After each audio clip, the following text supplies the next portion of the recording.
하나님의 말씀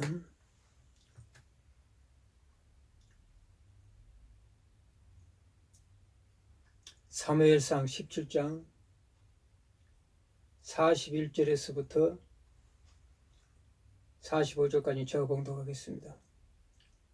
블레셋 사람이 방패든 사람을 앞세우고 다윗에게 점점 가까이 간다가 아니라 그 블레셋 사람이 둘러보다가 다윗을 보고 엽신여니 이는 그가 젊고 붉고 용모가 아름다우니라. 블레셋 사람이 다윗에게 이르되 내가 나를 개로 여기고 막대기로 가지고 내게 나왔느냐 하고 그의 신들의 이름으로 다윗을 저주하고 그 블레셋 사람이 또 다윗에게 이르되 내게로 오라 내가 네 살을 공주의 새들과 들짐승에 주려 하는지라. 다윗이 블레셋 사람에게 이르되 너는 칼과 단창으로 내게 나오거냐 나는 만군의 여호와 이름 곧 내가 모욕하는 이스라엘 군대의 하나님 이름으로 내게 나오거나. 아멘. 오늘 본문 말씀은 사명과 변화라는 말씀으로 전개드리겠습니다. 사명은 하나님께 특별히 맡겨진 책명을 책무를 우리가 잘 아는 대로 사명이라고 합니다.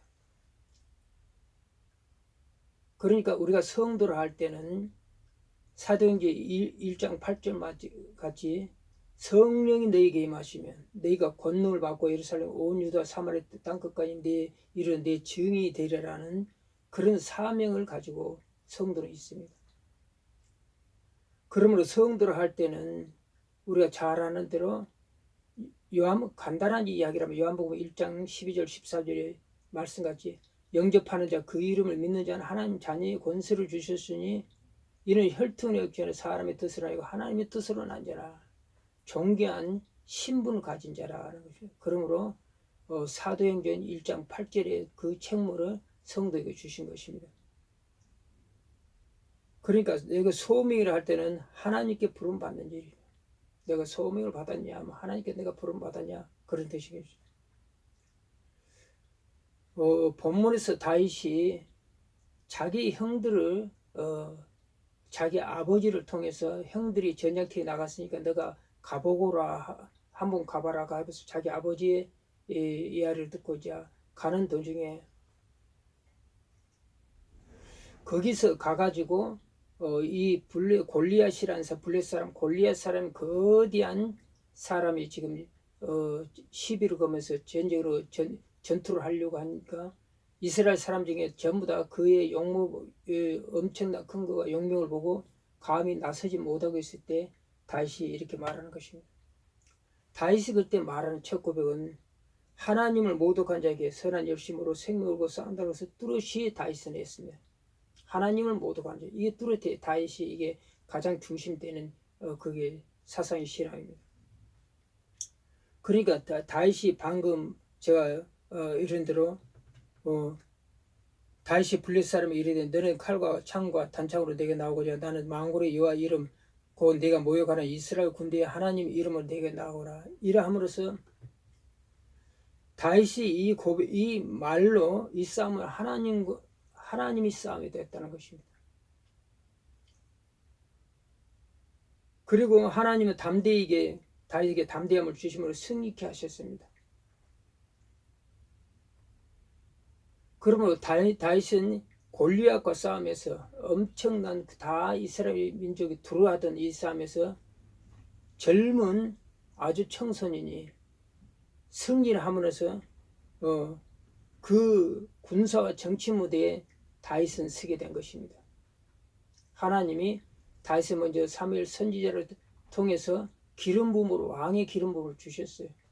왜냐하면 지금 사울 왕은 하나님 뜻을 모르고 두 번이나 거역했기 때문에 하나님이 그를 버려버렸어요. 우리는 반드시 우리 알아야 될 것은 하나님이 기름 부음으로 왕으로 세웠다가도 대통령으로 세웠다가도 하나님의 뜻에 못 미치면 하나님께 버린다는 것을 우리가 뚜렷이 기억해야 되는 것입니다. 그러므로 다윗은 골리앗과 싸우면서 승리함으로 군사와 정치 무대에 서게 됐습니다. 정치 무대에 섰다는 것입니다. 다윗은 그러므로 일생 동안 하나님을 경외함으로써 다윗의 일생에는 전쟁에 패배함이 없어요. 전쟁에 패배함이 없어요. 이 다윗의 전체는 혈과 육이지만은 우리는 또 어떤 선악과 사건은 어떤 사람 있습니까? 혈과의 정사와 권세에 잡는 자에게 우리는 영적인 사단과의 싸움을 한 것이죠. 선악과 상으로 죄가 이 세상에 또 우리 속에 다 있기 때문에 영적인 싸움을 하게 되어 있다는 것입니다. 그러므로 다윗은 일생동안 경험을 하죠. 전쟁에서 패배, 혈과 육의 전쟁에 패배가 없었어요. 그리고 다윗은 철저히 하나님 중심적인 사람이에요. 그래서 하나님께서는 성경에는 다윗은 내 마음에 합한 자라고 했어요. 내 마음에 합한 자, 내 마음과 똑같은 자, 하나님의 심정을 너무나 잘 아는 자라는 것입니다. 그 증거 하나가 다윗은 나중에는 이제 사울왕이 다윗을 적으로 알고 그는 다윗을 자기 사이까지 삼아서 자기 편으로 삼았으면 사울왕 왕이는 튼튼했을 것입니다. 그런데 그가 다윗을 적으로 한 거 죽으러 다닐 때 엔게디 광야에서 그가 뒤에 사울왕이 뒤로 보러 갈 때 자기 부하들과 다윗은 이 굴에 숨어 있었는데 그 사울왕을 죽이자 할 때 다윗이 딱 한마디가 그런 것입니다. 여호와의 기름 부은 자를 치는 것은 여호와께서 금하신 것이다. 그러면서 선명하니 하나님의 영광을 나타낸 것입니다. 그래서 다윗은 하나님의 마음에 합한 것입니다. 다윗은 위대한 정치가 있어요. 또한 그리고 성군 정치를 했습니다. 사울왕을 자기 끝까지 죽이려고 했지만 사울에게 남은 사람은 다 선을 베풀었고 특히 요나단이 아니라 자기 벗인 요나단은 무비벗은 절뚝발이었는데 그를 자기 상의 밥을 먹고 아들같이 그를 갖다가 선대하는 거 보면 그 사람이 굉장히 좋은 사람이었다는 것을 우리가 알 수가 있는 것입니다. 그러나 다윗도 큰 잘못이 있었죠. 왜냐하면은 그가 우리아 안에 바세바 그러니까 솔로몬의 어머니를 우리아 왕 장군의 충성된 장군 우리 아내를 그 얻기 위해서 우리아를 전능에서 그냥 죽게 만들어 버립니다. 그런데 그때에 나단 선지자가 비유를 통해서 다윗에게 이야기를 해요. 어떤 가난한 사람이 있는데 그는 자기 양 한 마리밖에 없었다고. 그런데 옆에는 한 큰 부자가 있었는데 자기에게 손님이 오니까 자기 양은 죽이지 않고 그 가난한 한 양이 있는 그 양을 뺏어다가 그를 잡아다가 손님이 줘버렸다 하니까 다윗이 화를 내죠. 그럼 반드시 죽어야지다. 그런데 그리 나단 선지가 그렇게 합니다. 이 사람 바로 당신입니다. 그렇게 합니다. 이 사람 바로 당신입니다. 그래.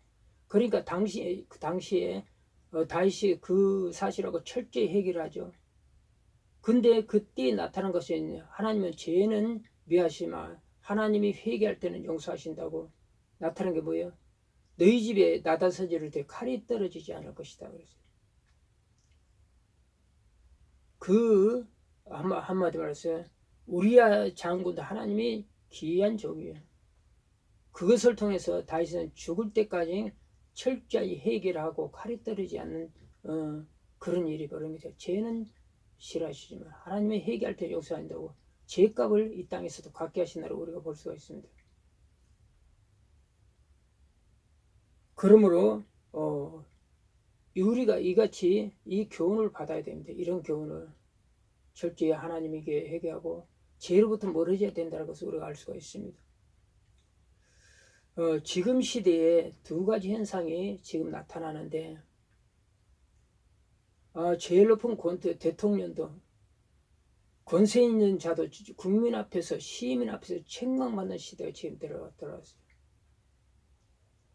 그리고 또한 주의 종들도 합당하지 못하고 지금 현재 그 우리나라의 어려운 가운데서 뒷짐지고 있는 주의 종들과 또한 여러 가지 잘못된 길로 갔던 죄들을 철저히 책망받는 한 사람의 목사로부터 그런 시대가 지금 이 시대에 벌어진 것입니다.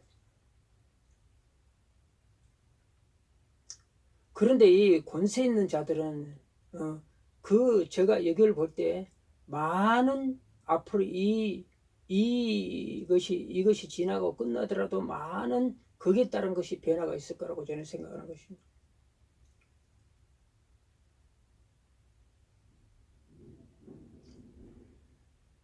그러니까 이게 한 선지자라, 한 목사로부터 계속 이렇게 파정이 이렇게 일어나는데 어찌 될 것이냐. 그래서 로마서 14장 1절에 보면 각 사람은 위에 있는 권세들에게 복종하라. 권세는 하나님으로부터 나지 않음이 없나니 모든 권세는 다 하나님이 정하신 바라. 그래서 그러므로 권세를 거스르는 자는 하나님을 거스름이니 거스린 자는 심판을 자세하라. 권세, 세상 권세 하나님이 주셨다는 것이야. 그런데 이것이 전제가 뭐냐면은 하나님이 주시는 권세를 하나님 뜻대로 선하게 썼느냐 그러지 못했냐 그게 뭐냐 것입니다. 그게 전제가 된다는 거죠. 하나님의 뜻대로 쓰지 않았다면 다시 회수하신다고. 그가 권세를 주시는 하나님 주시는 권세를 선하게 썼다면 그를 대적하는 것은 하나님을 대적하는 것이 되는 것입니다. 우리가 바벨론에 우리가 마지막 벳사살 왕을 통해서 보는 것은 그가 자기 권세를 자랑하려고 천명되는 귀족을 자기 왕궁에 전부 다 초청해갖고 잔치를 벌이는데 그때 기물이 뭐냐면은 이스라엘 성전에 하나님께 드리는 성물을 탈취하고서 술잔치를 하는 것입니다. 근데 술잔치를 딱 하니까 베개에 영서가 나오는데 사람들이 새파래져 버린 거야. 처음 보는 거거든. 메네메네 대개 우바르시라고 그 말씀이 딱 그러니까 도대체 이게 무슨 소리야. 손이 나와가지고 막 쓰고 하는데 베개는데 도대체 이거 알 수 없는 거거든. 그 바벨론 학자들을 갖다 다 불러도 아는 사람이 없어. 그러니까 그때 왕비가 이때 이 다니엘 선지자를 기억하고 다니엘 선지자면 반드시 이 말씀을 풀 것입니다. 그래서 다니엘 선지자를 불러서 내가 만약 이 말을 푼다고 하면 내가 셋째 통치자로 세우리라. 그러니까 그리고 선물 준다 하니까 그것도 왕이 하시고 그 다른 사람이 주시라고 하면서 이 다니엘 선지자가 하는데 메네메네 대개 우바르시는 왕을 달아보니까 부족함이 보였다는 거. 부족함이. 그러므로 이 나라를 메디아 바사 사람에게 줄 것이라 그러면서 딱 예언을 하면 그 말을 풀어야 합니다.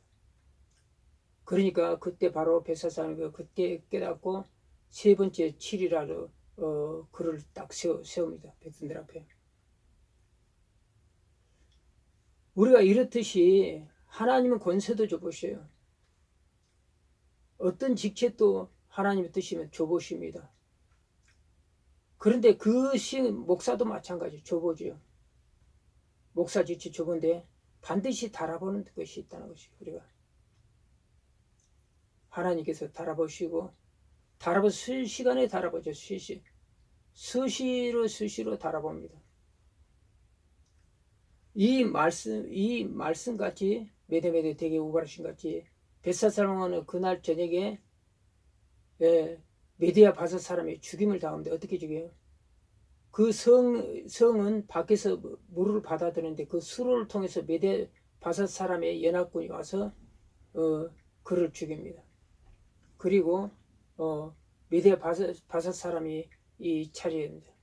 나중에 고레스는 이사야서에서 보면은 고레스 그는 나의 종이다 그래요. 하나님은 어떤 사람도 다 쓰실 수도 있다는 것을 보여주는 것입니다. 그래서 죄가 있는 것은 사단이 반드시 있기 때문에 이 세상 모든 일이 영적인 것이 아닌 일 없어요. 성경이 나타나고 우리가 걸어가고 성도가 있는 곳에는 반드시 하나님께서 구속사를 써나간다 하는 것을 우리가 알아야 되는 것입니다. 그러므로 하나님이 주신 권세를 선하게 쓰지 않으면 다시 예수가 심판하신다는 것입니다. 다시 예수가 심판하신다는 것입니다.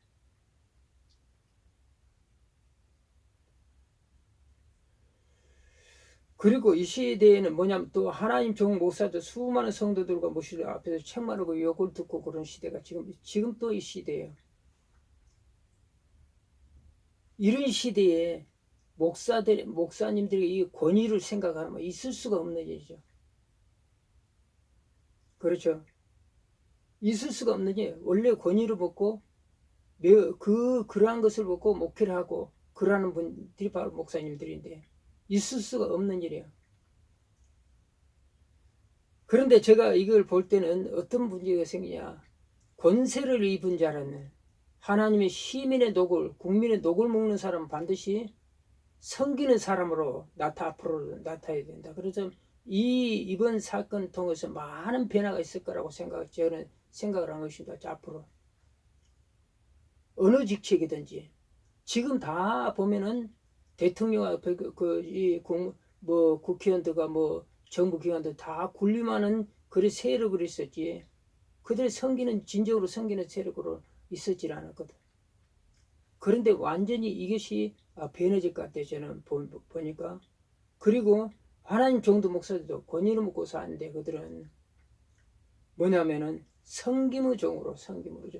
그리고 존귀할 자는 존귀하게 존경하고 배격할 자는 배격되는 그런 현상이 있을 것이라고 저는 그렇게 생각하는 것입니다. 배척당할 것이라. 엄중하게 됐죠. 그죠? 그러니까 권위적인 담을 지금 시대에서 완전히 한 사람의 목사님으로부터 완전히 허물어버린 거지. 완전히 혁명적인 혁신적인 일이 지금 계속 일어나는 거야. 이게 이제 끝나고 나면은 어떻게 될 것이냐. 이게 끝나고 나면은 여러 가지 후유증도 있을 것입니다. 그러나 긍정적인 후유증이 더 많을 거예요. 긍정적인 것은 이미 이제 권위를 다 권세 잡는 자들, 국민의 녹을 먹는 자들의 권위를 다 무너뜨려 버리고 목사들도 권위의식보다도 진정으로 섬기는 종으로 복음 정의는 종으로 하나님의 진정한 종으로 거듭나지 않으면은 앞으로는 그리 쓸 자리가 없다는 것, 목회 자리 쓸 데가 없다는 것을 갈수록 체감하게 될 것이라 하는 것을 저는 생각하는 것입니다. 그러나 권위적으로 담을 흐려도 목사는 주의 종이나 사실은 망각해서는 안 됩니다. 주님께서 기름 부은 자예요. 누가 간섭을 하시냐? 주님의 손길이 그를 붙들고 있다는 것입니다. 주님께서 상과 벌을 주시기 때문에 함부로 정죄 비판 판단해서는 안 된다는 것입니다. 함부로 비판 판단 정죄를 해서는 안 됩니다. 잘못하면 주님을 대적하기 때문에. 그러므로 기다 아니라 분명히 나올 때는 예전에 같이 그 권위적인 것은 목사가 그리 되지 말고 부활의 신앙으로 섬기는 종으로 거듭날 것입니다. 이 모든 일은 제가 볼 때는 뭐냐면 어떻게 보는 거니? 한국 교회와 이 나라가 열방으로 향해서 가는 준비하는 것입니다. 준비하는 것이라고 생각하는 것입니다. 그래서 제가 생각할 때는 우리나라를 갖다가 크게 엄청나게 쓰실 것 같다. 그런 생각이 드는 것입니다. 여러분, 이런 사건을 통해서 보면은 더 우리나라의 믿음의 신앙이 견고해질 것이고 지금 현재 일어나고 있는 중에 믿음이 더욱 견고해지고 하나님을 더 의지하게 될 거고 수많은 사람이 주 앞에 돌아올 것이고 열방을 할 때 그 하나님의 능력이 나타날 것 같다 하는 것입니다. 그러므로 앞으로 시대에 격동하는 시대는 이미 시작이 됐습니다. 변한 시대를 성도와들의 기도와 말씀으로 능동적으로 우리가 준비를 해야 됩니다. 오늘 본문 말씀을 기억하면서 우리가 주의 삼척으로 간절히 기도하겠습니다.